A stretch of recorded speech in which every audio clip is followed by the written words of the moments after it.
Oh, hello everybody again in this inspirational video. It's actually one of the last videos I'm going to tape, and I'm very happy and very pleased that uh, an old friend is sitting beside me, and here it's in the evening, and in the mountain time US it's, I think, in the morning, Tim, isn't it? It's about 11 something. 11 in the morning. Hi, Tim. I'm talking with Tim Hallbom. It's one of my first NLP trainers, and I was a student when you were on stage. And I think, Tim, that we had a talk in the first week that we met about what can I do to do something with NLP in sports. Is there something that I can find?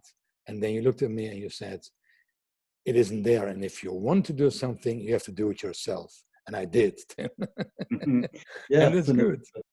There wasn't much going on back then. It was a long time ago. I knew a few people that were doing golf coaching and that sort of thing, but very little on sports specifically, like how to play football more effectively, for example. Like. It was in the 80s, a long time ago. Yeah. How are you, Tim? Now I'm well, and it's good to see you. Yeah, thanks. The last time we met was 9 years ago, you said before. I think so. I think it was 2009, actually, so that would make it 11 years ago. 11, ooh. That was in Den Bosch with you. It's still in Den Bosch, yes. Yeah, you were our guest. And how are you doing since March that we have this lockdown all over the world? Well, it's been interesting because we were actually training in Japan at the NLP Learning Institute in Japan, and this the virus started popping up in Japan from a cruise ship, and we got a really strong sense that we better leave early, which we did, because we could get stranded in a sense if they weren't allowing us back in the country. So we flew home early and immediately started working on Zoom with our groups. Like the next day flying back, all kind of jet lagged from Japan. But thank God we've got things like Zoom, because, if this had been when I first met you, we couldn't have done something like that. We just didn't have the technology. So we've been very fortunate, and I'm sure everybody out there that is listening to this is also learning how to use technology in a deeper way and in a more personal way and that kind of thing. And certainly you are. This is a good example of that. And in a way, it's I like the way that we're all getting connected. One of the challenges that I always had, and Chris and I, my wife and I, who trains with me, have talked about is, we've got so many friends across the world like you, and we don't get to see you because you're 6,000 miles away, so it's kind of nice to be able to meet up this way and share some ideas and that sort of thing. And how will this change the world? Well, I think that's one of the ways I just said. I think it is changing the world. And in some ways, we're getting less connected. It's funny, where we live in the Rocky Mountains, just below the Rocky Mountains. And so the weather here is very nice, usually sunny and dry and attractive. And everybody's outdoors. And it's interesting to watch people because all the kids are playing, but they're playing things where they don't have contact with each other. Or we see the neighbors on the porch, but they're 2 meters apart, and which is good sense. And every once in a while you don't, and I kind of go, So it's harder to connect up, I think, with your neighbors, but in a way, I think we're taking more opportunities to connect up with friends that are at a distance. And since so much of my career has been training all around the world, it's great to be able to see friends this way. So I think one way is I think we're going to start using technology more. I think I think this is bringing to a head the fact that we need to do something with our climate crisis that's real and tangible and palpable. And, so far there's been a lot of lip service to that, but not a lot of action. Mm. And this is forcing us. I have my old business partner, Susie Smith, she said she thinks Pachamama, Earth Mother, is basically saying, slapping us around a little bit and saying, you can't keep doing this. And I remember talking years ago, we modeled a shaman from Peru, and Yeah. somebody asked him a question. We're destroying the earth. What do you recommend we do about that? He started laughing, and he said, well, the Earth Mother is just going to go like this to us sooner or later. It's much more it's much more powerful than we are, and we've got to. So I think it's going to wake us up. They said one of the reasons for the pandemic and maybe future epidemics is we're taking up more and more of the space and Mm. pushing animal species closer to us in a sense. They don't have the room to move away. And so we're probably going to have more access to their viruses. And there's going to be more of these leaps across species. So I think one of the things I'm hoping comes from this is some common sense on how to take care of our planet more effectively. Stop using the kind of pesticides we are. Our bird population is down by 50% since 1970 in the world. Our butterfly population is down by more than that. The EU finally stopped using certain kinds of pesticides that were systemic, that were killing the bees. We're not there yet in the United States because there's too much money going through the politicians. But anyway, I think this might kind of be a wake-up call to a lot of us. And I'm hoping we change as a result of that. So it will be a shift of values,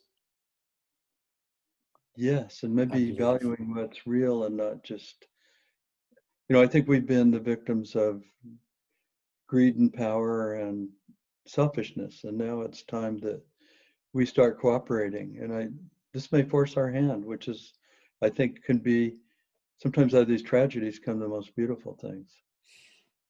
And how can do you think NLP help us with what's happening now? Well, actually,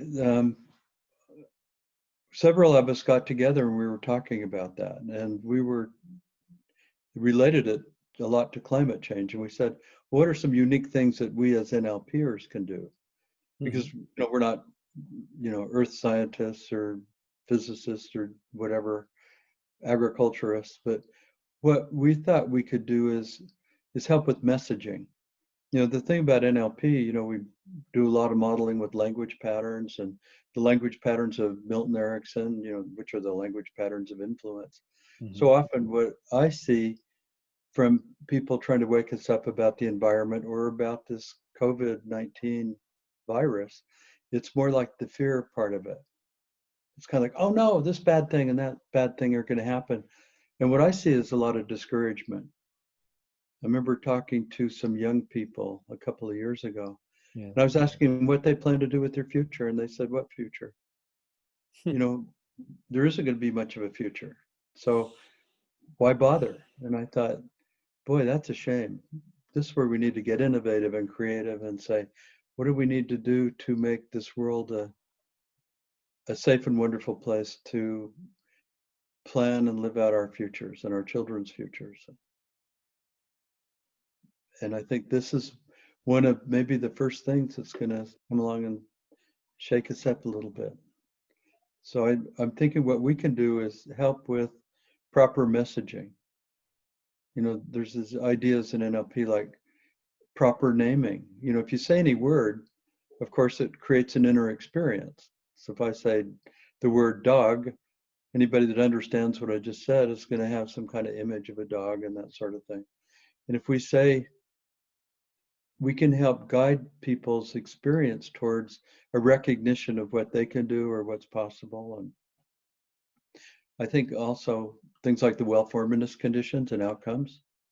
I see a lot of goals that organizations have, and it's wonderful they have goals, but often the goals aren't well formed or aren't likely and aren't well understood. And I think if we employ those things that we know, build a compelling future for larger groups and not just for individuals, you know. Meaningful. Yes, exactly. So I think we have a lot to offer. And I think if we look at our own unique skills, you know, because this interesting discussion started up when we said, well, what can we do as NLP people, Mm-hmm. you know, about like this virus and this, you know, the climate and all that. Mm-hmm. People were saying, well, we can, you know, be sure we bring our own bags to the grocery store and we can, you know, recycle stuff. And that's true. We can do that. And those are all great things to do, but everybody can do that. But what unique things, you know, if the NLP community is listening, I'd love to say to you, what unique things do you have that you can offer that to deal with this? I think we can help empower people. We can give people a sense of control. Of course, as you know, one of the areas I've spent the most time with is health. And there's a lot of ways we can use NLP to help strengthen our immune system. And, you know, daily practices of breathing.